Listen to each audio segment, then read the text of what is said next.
बाघाजतीन विकास परिषद पक्षर पालित है शहीद बाघाजतीन 110तम स्मृति दिवस।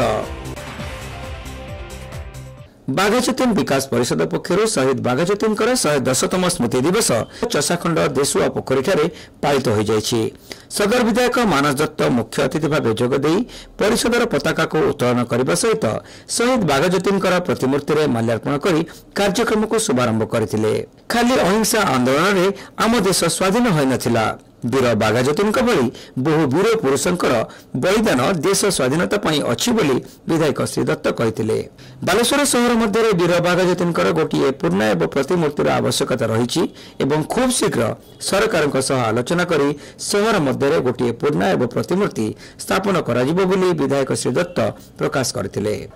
जीवन ताहा नुहे जहाँ परिवार भितर सीमित हो जाए, जीवन ताहा नुहे परिवार चारिकांत भितर सीमित हो जाए, मातृका उत्सर्गित करा जाए, देश पाई बलिदान दिया जाए और वास्तविक बाघाजतीन तंकर तरुण बयसरु जो प्रकार योजना से करथिले, जो प्रकार जर्मनी राजा सहित चुक्ति करथिले, जो प्रकार भाव रे शस्त्र आनी इंग्रेज को भारत वर्ष विताड़ित करबा पई योजना करथिले, योजना जदि सफल होता ताले भारत वर्ष 1947 मसीह नुहे 1915 मसीह भारत वर्ष आज स्वाधीन हो जाए।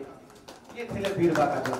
मु निश्चित कहिबी केवल अहिंसा रे भारत वर्ष स्वाधीन नहीं नथिला, वीर बाघाजतीन भलिया किछि विप्लवी थिले जो माने भारत वर्षर गौरव सुरक्षा करबा पई स्वाधीनतार लेलिहान शिकार मध्य झांप देइथिले।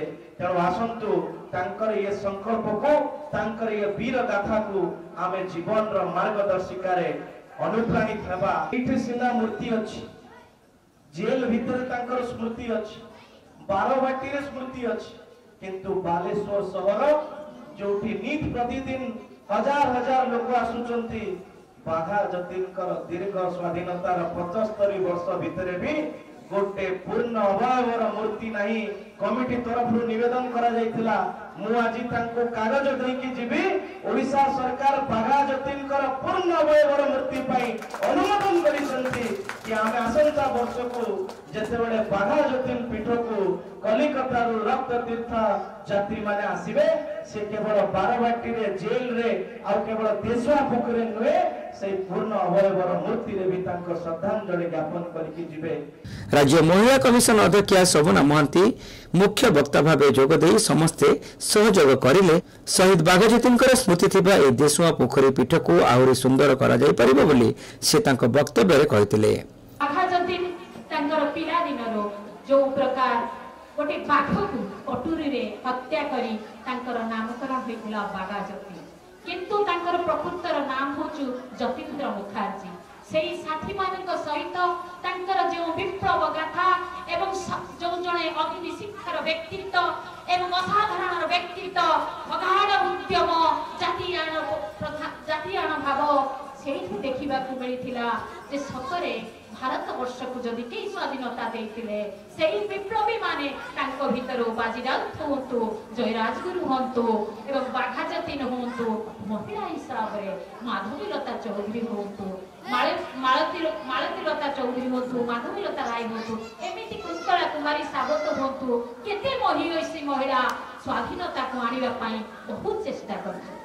अतिरिक्त जिलापाल सुधाकर नायक, कवि कालीपद पंडा, कलिकतार आसीथिबा रक्ततीर्थ यात्री प्रबल मुखर्जी, सुजित भौमिक, संजीव चक्रवर्ती, परिषदर उपदेष्टा वरिष्ठ सांबादिक रंजन बाग सम्मानित अतिथि भाव जोगदे वक्तव्य प्रदान करथिले।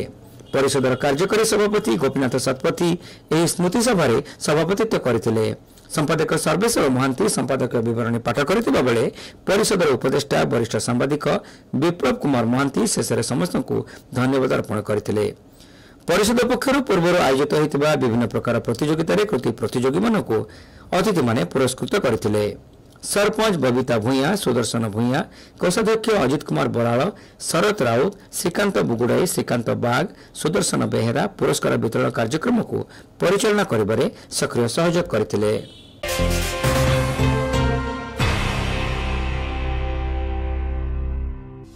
Saint John college of nursing and paramedicals रे एडमिशन चली बैचलर ऑफ फिजियोथेरापी बा बीपीडी कोर्स पई जोगाजोग करंतु।